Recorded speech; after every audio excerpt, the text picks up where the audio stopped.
Hello, it's Rich again. I'm back. Sorry for the significant delay. At least when you're watching this video series, you can tell how much time has passed by how grey my hair gets in between videos. So there's that. Anyway, before we get stuck in today's video, I would like to remind you once again that it is so important that you have fully mastered going up and down the scale with no issues, okay? You should be able to, by this point, very comfortably move between all the notes with no crossing noises and do it really without thinking. All right. If you can't do that yet, it's so important that you go back and sort that. It just will make your life so much easier for everything that's coming up next. Okay.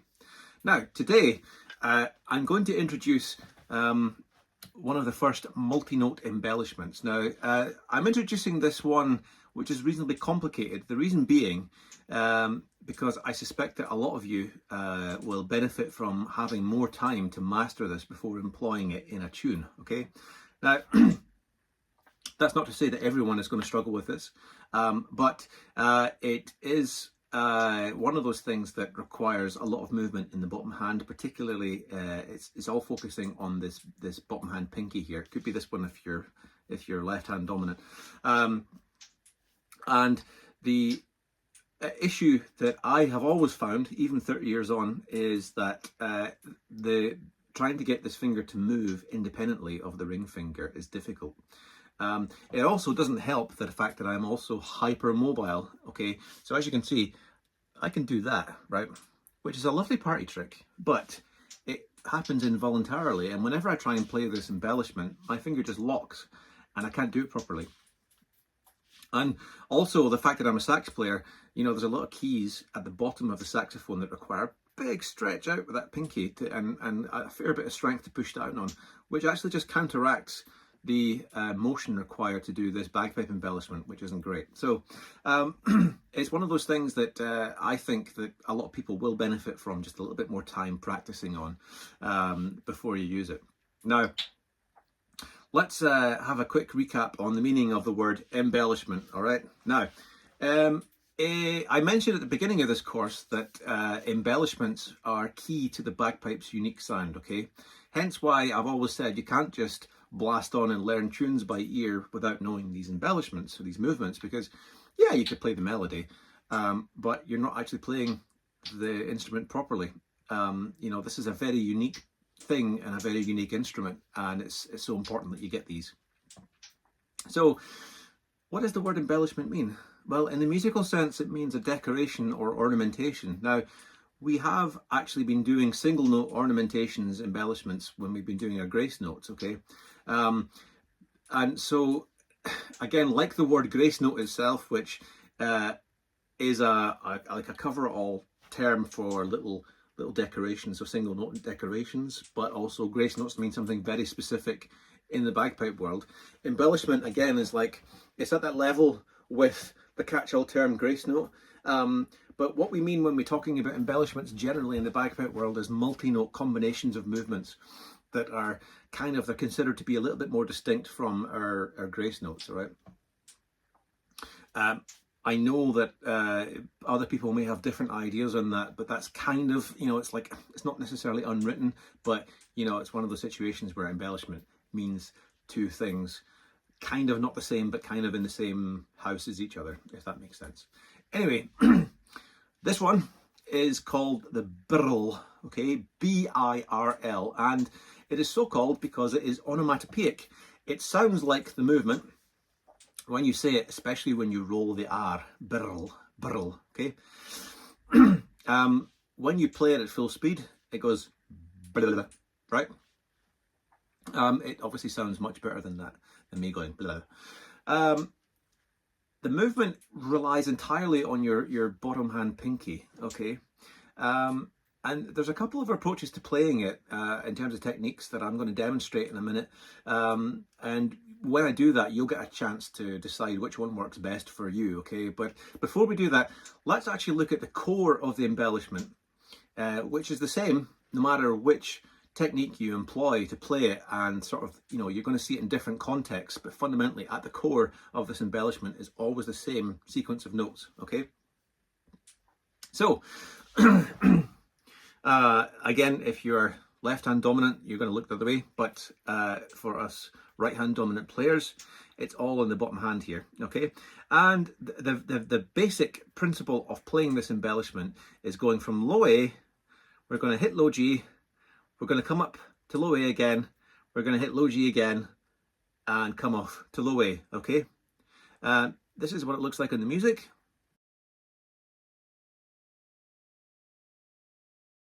As you can see there, we have the low A at the beginning is written as more of a melody note, and the three grace notes that follow, the G, A, G, they are clustered together as demi-semiquavers, as grace notes tend to be. They're also written in the smaller script. That really is the fundamental core of the embellishment, and then we finish off by coming onto A again, okay?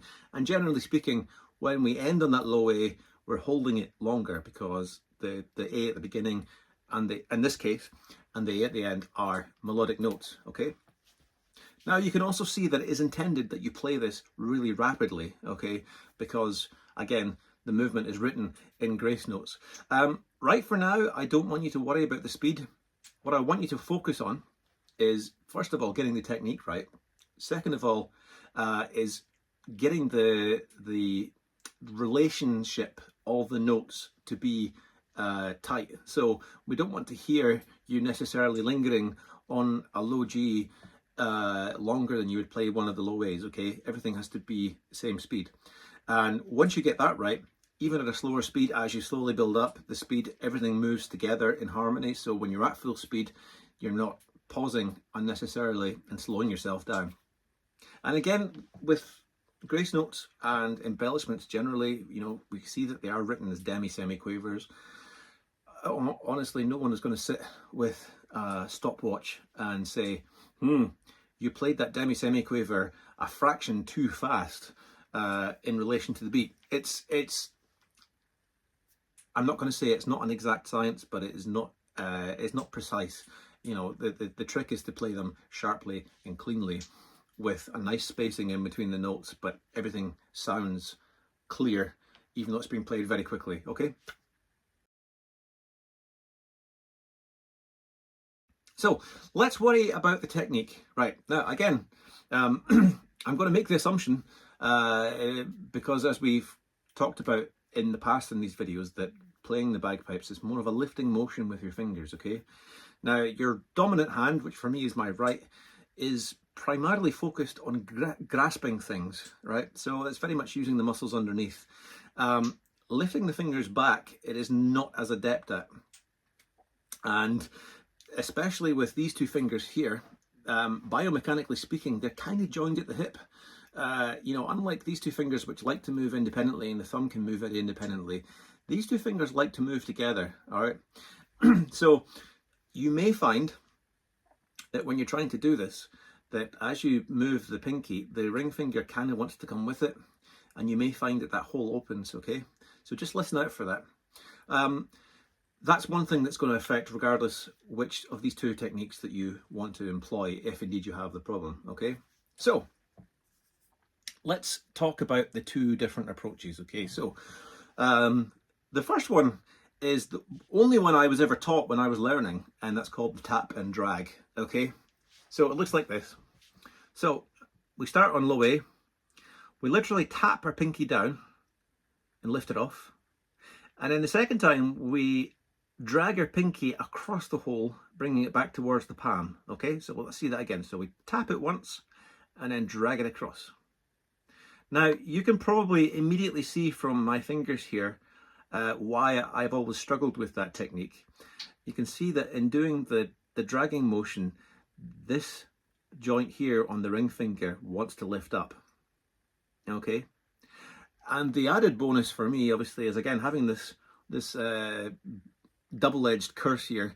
When I want to do the drag, my pinky wants to lock, and therefore it never actually makes any contact with the hole, okay? And unfortunately, that just gets worse the older I get. You know, I'm going to be 40 soon, and no amount of exercises has made that any better for me, unfortunately. It's just one of those things. Okay, but you might not have that problem. I've certainly taught students that take to that really quickly. It's a lot easier for them. Now the second technique is called the figure 7, okay, and this is the one that I learned actually fairly relatively recently, actually, in terms of my overall piping career, but it's the one that works best for me, still notwithstanding the problems with that. Now, what we're going to do is, now obviously when you're playing it, you don't turn the chanter like this, but I'm doing it to help you visualize drawing a figure 7 with your pinky, okay? So we're never actually tapping our pinky down in this case, we're going to start on the way, but we're going to bring the pinky up to the ring finger and we're going to slide it over the hole. So in doing so, we're briefly covering the hole with sound G and then uncovering it to sound A again, okay? And in doing that, we're drawing like the top part of the number 7. You imagine a number 7, okay? And then when it gets to that part, then we're going to drag it back, but down and diagonally back towards the palm again. So that's like the diagonal part on a number 7. You see me doing that?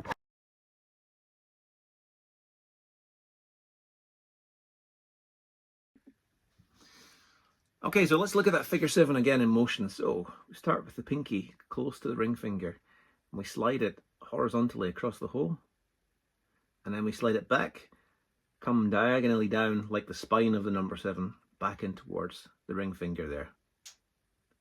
Okay, and I find the beauty of that is that it's not requiring me to do anything that would make this ring finger move, and also it eliminates the likelihood of my finger locking up at the tip there.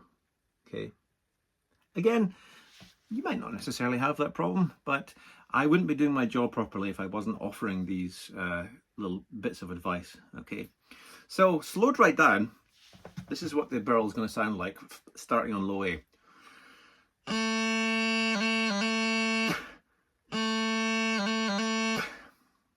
Okay, and again, when I'm playing that, you can hear how, although I'm lingering on the low A at the beginning and at the end, the movement in between is it's as quick as that.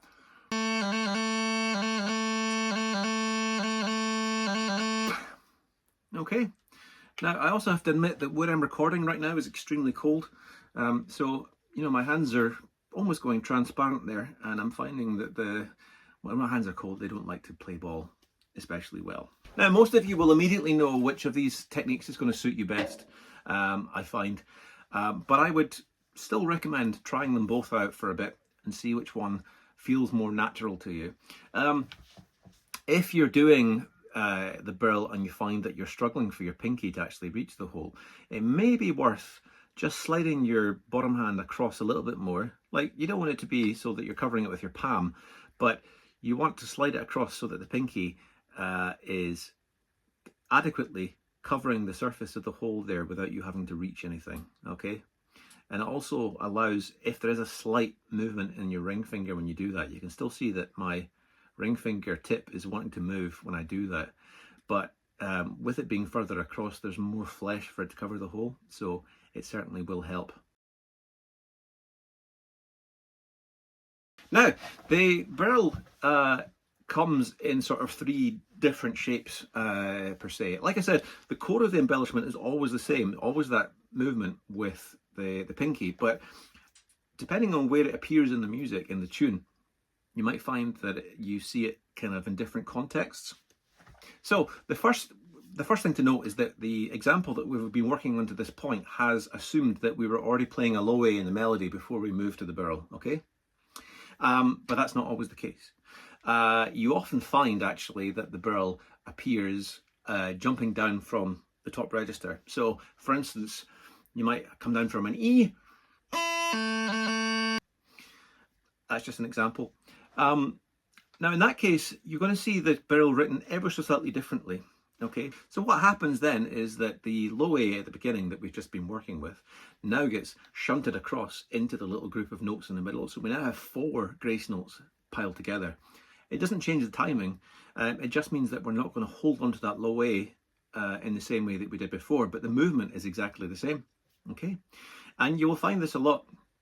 There's so many examples of tunes where we are jumping down from even just B, C, D, E, F, G, high A, the whole lot, but the Birl is written ever so slightly differently in the music. But I keep stressing to you that it does not change the way that you play the embellishment. Now the other variation on the Birl is what we call a grace noted Birl, okay? And actually there are two types of grace noted Birl. The first one, which is easy enough to do, is the G grace note Birl. And you can see here how this is written. We now have, as well as the low A being clustered in with the core of the movement, we now have a high G grace note added to it.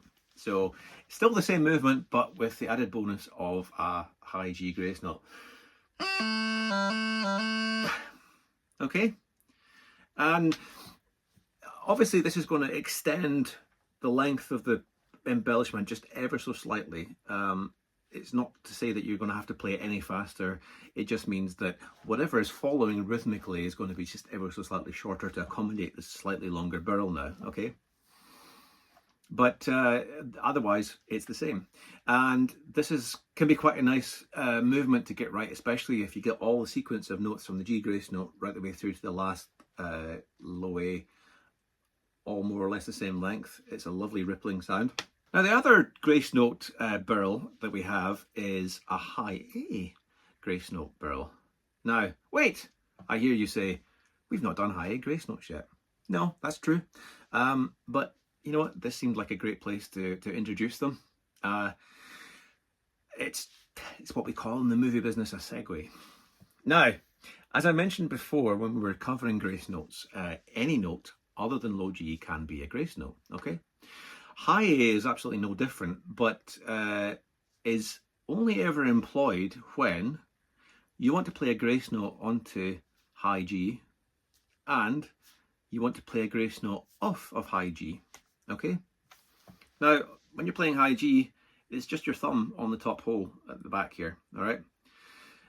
So it is physically possible then to use high A as a grace note. And fundamentally, this is what it's going to sound like. Now, unlike playing a normal high A, we're not going to worry about putting this finger back down at the front here because, you know, you're literally just opening the hole very briefly. It's not being played as a regular note. So don't worry about doing that. Just don't get confused and think that this is how you play high A and take your hand off the chanter altogether, okay? We're just simply just enough to open that note. Okay, and as for applying this to the grace noted Birl, okay, making it a high A grace noted Birl, what we're going to do is we're going to lift our thumb off to sound the note, and then we're going to bring all four of our top hand fingers back down simultaneously, okay? And in doing that, that takes us straight to low A, and then we're playing the Birl movement. So, okay? Now that could take a bit of finessing to do if your fingers don't like to move together. If you're hearing anything other than low A after you bring your fingers down, it means that one hole up here isn't closing at the same time as the others, okay? So that's just something to work on. But just to reiterate that point about high A grace notes is that the only time we're ever going to play them is when we're playing either onto high G or off of high G. All right, so just a quick note on terminology there. So when people say a grace note Birl, the likelihood is they're probably just going to mean a G grace note Birl. Obviously the A grace note Birl is a thing. It is not very common, but if it does exist, it will either be referred to as an A Birl or a thumb Birl, and obviously you can see why it's called the thumb Birl. So again, you can see why, hopefully, that I've introduced this so early. This is a great opportunity for you to build strength in here. If you find in the process of doing this that something is causing you pain, generally speaking, you will find that the muscles in here maybe feel a little bit strained. If that's the case, you know, you maybe need to readjust your hand position. You know, if you're sitting with your hand slightly squint, you're actually unwittingly putting strain on those muscles by trying to exercise this pinky. And again, if in doing that you find that the other fingers are moving along with it, you know, try and just holistically, I guess, systematically figure out why that is, and you might want to readjust your position. Another thing to be mindful of is the position of your bottom hand thumb. You know, if your thumb is way up here, it's actually going to diminish the grip strength or the ability for you to apply this finger because your hand is twisting. So again, going back to the beginning, this is why I always suggest keeping your bottom hand thumb between the middle and ring fingers, because it gives you an even distribution of strength. And above all else, you don't want to be gripping onto the chanter either, because if you do that, it's going to slow your pinky down and your pinky's going to get stuck. Okay, again, you know, I don't know if you can see that, but I'm holding onto this tight enough and it's able to slip a little bit, but it ain't going to fall anywhere. And when you eventually do progress to the full instrument, you know, this is going to be suspended from the bag entirely. Your fingers are only there to cover the holes and nothing more. If you do find that you're having a bit of trouble, even having done all that, and you still find that this is a bit slow and sluggish, a good exercise to do to strengthen up the movement in these fingers is just simply to go like this. So we're going to go B to low G to low A, back to low G and back to B. And it's a nice little cycling of that. So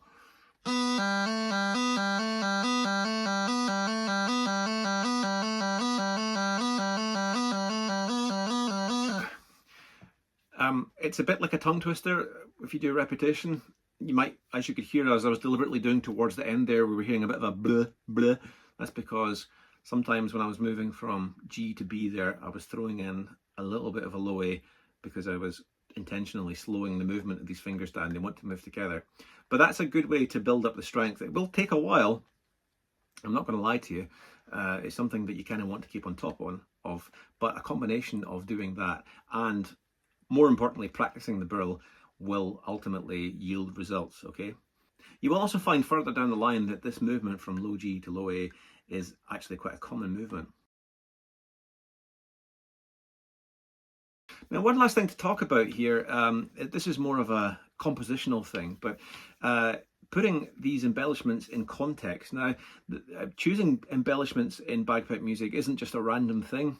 Of course, it is going to be dictated by practicality. You know, what can you physically play next in the music based on where your fingers have just been will have a big bearing on the choice of embellishment that the composer has used. But again, it's a very specific choice based on the sound. Now, the Birl, you will find, and this is a rule of thumb, this is not a hard and fast rule by any stretch, but generally speaking, you will find in march tunes, the Birl tends to come at the end of a phrase or section, okay? Again, there are variations to that, of course, but that's where it's most commonly found in marches, because it acts like a full stop or a period if you're a non-British speaking country. So it has that definitive sound because it drops to the bottom of the scale and it plays it nicely.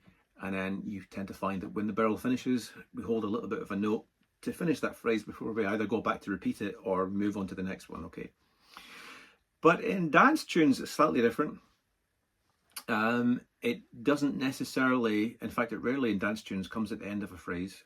It's actually thrown in as a bit of a surprise punctuation, shall we say, particularly in reels, for instance, or in strathspeys. And actually in strathspeys, there's quite a few examples where the Birl actually starts the phrase. And I can certainly flash up some examples on the screen here for you for that. It's not something that at this stage you necessarily need to worry about, but I always think if you're interested in the kind of more creative, artistic aspects of bagpipe playing, that knowing the kind of the norms or the patterns that music tends to follow, this could be an interesting thing to think about. So go away, practice your Birl. It's not going to stop you from learning anything else moving forward. We're going to go straight into some more embellishments next, but keep working on it. If you have no problems doing it, that's great. I'm so envious of you. If you're like me, of course, and you find that the fingers aren't always as willing as you'd like them to be, don't worry. Keep practicing it. Have the faith. Don't push yourself too hard. You don't want to cause yourself a muscle strain, but the more you do it, the easier it will become.